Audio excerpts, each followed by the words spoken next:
বাংলাদেশের ক্রিকেট একসময় খুবই চমক জাগায়, হ্যাঁ, আলোড়ন তোলে। আমরাও সেই সবাই বাঘ হয়ে যাই। তারপর কিন্তু আর বাঘের যে হুঙ্কার, সেই হুঙ্কারটা আর থাকে না। আমরা শুরু থেকেই যদি বলি যে বাংলাদেশ যখন বিশ্বকাপে চান্স পেলো বা ওয়ানডে স্ট্যাটাস, টেস্টের স্ট্যাটাস এগুলো পেলো, তখন যেই একটা ধারাবাহিকতা ছিল খেলোয়াড়দের, সেটা কিন্তু পরবর্তীতে আমরা দেখলাম যে কমে গেল। আমাদেরকে 3টা পয়েন্টে নজর দিতে হবে। প্রথম হচ্ছে, আপনি আমাদের ক্রিকেট টিমের কাছ থেকে, আপনি ক্রিকেটই যাই, এটা দিয়ে সবগুলো কভার করবো আমি। আপনি ক্রিকেটের টেস্ট খেলবেন, 5 দিনের টেস্ট। বাংলাদেশে কোনো 5 দিনের টুর্নামেন্ট হয়, ইরেগুলারলি এটা ন্যাশনাল লিগ হয় 4 দিনের, তার আপনি টেস্টে আমাদের পারফরমেন্স আশা করতে পারেন না।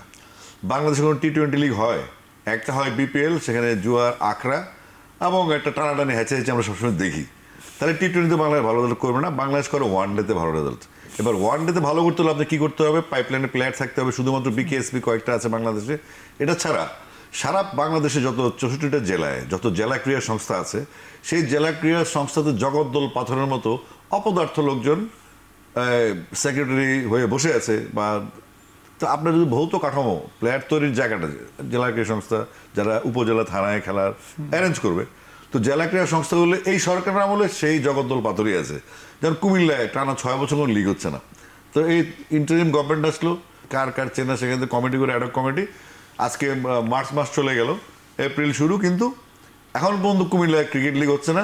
ম্যাট বিছিয়ে আপনার ক্রিকেট টুর্নামেন্ট করে, পরদিনও ফুটবল খেলে একই মাঠে। আমার কথা হচ্ছে, একটা মাঠ যে আপনি দিবেন, এই মাঠটা তো একটা পরিচর্যা, মাঠের টেম্পারমেন্ট থাকে। তো সারা বাংলাদেশে একই সিনারিও, সংগঠক লেভেলে আমরা হাত দিচ্ছি না। এবং premier league, Midlands league, second division league, qualifying round এগুলো যদি হয়, তাহলে প্লেয়াররা খেলতে পারে। একটা প্লেয়ার সারা বছর খেলে, প্র্যাকটিস করে, দেখা গেল বছরে 3টা ম্যাচ খেলতে পারে। তো প্রত্যেকটা ডিস্ট্রিক্টে আমরা তাকান যে কোনো রকম খেলাধুলো হচ্ছে না, তাহলে আপনার ঢাকা থেকে, আকাশ থেকে তো প্লেয়ার আসবে না, এবং গ্যালারি থেকে দর্শক বা ফেসবুক থেকে প্লেয়ার আসবে না। তো আমরা সমালোচনার ক্ষেত্রে খুব পারঙ্গম, কিন্তু আমাদের ভৌত কাঠামো এবং তৃণমূল পর্যায়ে যে আমাদের খেলাধুলোকে ডেভেলপ করে, একটা ইয়ার ক্যালেন্ডার করে, বর্ষাকালে ক্রিকেট না, বর্ষাকালে ফুটবল না, বর্ষাকালে খেলাধুলো থাকবে, ইনডোর গেমস থাকবে, তো ইয়ার ক্যালেন্ডার আমাদের নেই। তো আমাদের এই পরিস্থিতি ভেবেছিলাম ইন্টারিম গভর্নমেন্ট আসলে এরকম কোনো উন্নতি হবে, সেখানে ওই যথাযথ টেলিফোনের মাধ্যমে কমিটি হয়েছে প্রভাব বিস্তার করে, তো সেখানে খেলাধুলো হচ্ছে না। আর কবে হবে আমি ঠিক জানি না। যেহেতু সাংগঠনিক পর্যায়ে কোনো সংস্কার হয়নি, সেই জন্য নাথিং, কিচ্ছু না, জিরো। বরং আরো খারাপ হয়েছে যে আপনার 3 দিন ফুটবল, 3 দিন ক্রিকেট, আমরা সেই প্রাগৈতিহাসিক যুগে চলে গেছি। এটা একটা ব্যর্থতা বলবো আমি ইন্টারিম গভর্নমেন্টের, এবং এটার জন্য আমি যথেষ্ট সমালোচনা করেছি, করেই যাচ্ছি। আমি মনে করি যে আমাদের এই একটা সিজন নষ্ট করার জন্য এই সরকার, তত্ত্বাবধায়ক সরকারের ক্রীড়া ডিপার্টমেন্ট সম্পূর্ণভাবে দায়ী। তাদের জন্য হয়তো আমাদের অনেক প্লেয়ার 2027-এ যে অনুষ্ঠিত ওয়ার্ল্ড কাপ হবে ক্রিকেটের, সেখানে অংশগ্রহণ করতে পারবে না, এবং অনেক ট্যালেন্ট নষ্ট হয়ে গেছে, এটার দায় তারা এড়াতে পারবে না। এবং আমরা দেখলাম যে আমরা অধিনায়ক সংকটে আছি। আমরা কিন্তু, আচ্ছা, একটা আসিফ ভাই, আপনি নিশ্চয়ই খেয়াল করেছেন, আমরা ওপেনার কিন্তু ওই তামিম ইকবাল ছাড়া আর কোথাও স্থির থাকতে পারি না খুব দীর্ঘ সময়। ওই সেই 7 বছর 8 বছর পরেও অনেককে ফিরিয়ে এনেছি। এটা হচ্ছে এরকম, তামিম ইকবাল সে তো লাস্ট ওয়ার্ল্ড কাপে বললো সে ওপেনিং ছাড়া খেলবে না, যে কারণে তার, যেহেতু তার একটা নিজেও ভালো প্লেয়ার, তার একটা ফ্যামিলি ব্যাকগ্রাউন্ড আছে, সব মিলিয়ে সে একটা প্রভাবশালী প্লেয়ার, শুধু প্লেয়ার না, বাকিরা আবার তামিম ইকবাল না, তো যে কারণে বাকিরা আসা যাওয়ার মধ্যে ছিল। তো 18 বছর ধরে তামিম ইকবাল বাংলাদেশকে অনেক সার্ভিস দিয়েছে ওপেনার হিসেবে, এবং সে এক ধরনের জেদে আমরা দেখেছি ওয়ার্ল্ড কাপে, তাকে অন্য জায়গায় খেলানো যাবে না, যেটা ক্রিকেটের সাথে যায় না। পার্টনার কি তৈরি হচ্ছে না।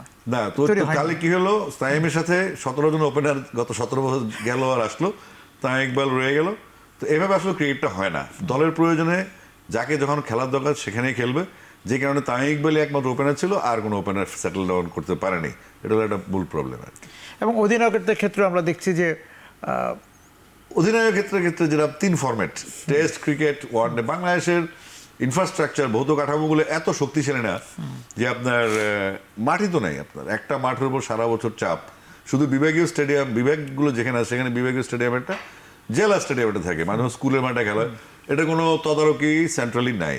ওই জেলা ক্রীড়া সংস্থার ইচ্ছা মতো, মন মতো, মর্জি মাফিক খেলাধুলো হয়। তো এভাবে আসলে একটা দেশ, আমি তো মনে করি বাংলাদেশ যতটুকু খেলছে এটা একটা স্বর্গীয় ব্যাপার, এর চেয়ে বেশি ভালো খেলা উচিত না। না, স্বর্গীয় শব্দটা বলাতে আরো মানে বলতে ইচ্ছা করলো যে আমরা ঘরের মাঠে খুব ভালো খেলি, ঘরের মাঠে আমরা সব বাঘদেরকে, সিংহদেরকে হারিয়ে ফেলছি, কিন্তু ওই পারে যখন আমরা খেলতে যাচ্ছি সেখানে আর আমরা টিকছি না। আমরা এখানেই মিরপুর স্টেডিয়ামে আমরা এটা হচ্ছে আপনার ওই যে মানে আমার লোকাল ভাষায় বলতে চাচ্ছি না যে আমি ডাইকে এনে আমি শুধু জিতার জন্য খেললাম, শেখার জন্য খেললাম না, আমার উইকেটের ইমপ্রুভমেন্ট হলো না, আমাদের আম্পায়ারিং ইমপ্রুভমেন্ট হলো না, আমাদের কোথাও কোনো ইমপ্রুভমেন্ট নাই, শুধু জিতে গেলাম। তো এই জটা নিয়ে আমরা কয়েকদিন হই হল্লা করলাম। যখন আপনি নিউজিল্যান্ডের কন্ডিশন, ইংল্যান্ডের কন্ডিশন, অস্ট্রেলিয়া ওয়েস্ট ইন্ডিজের কন্ডিশনে যাবেন, তখন আপনি ধরা খেয়ে যাবেন।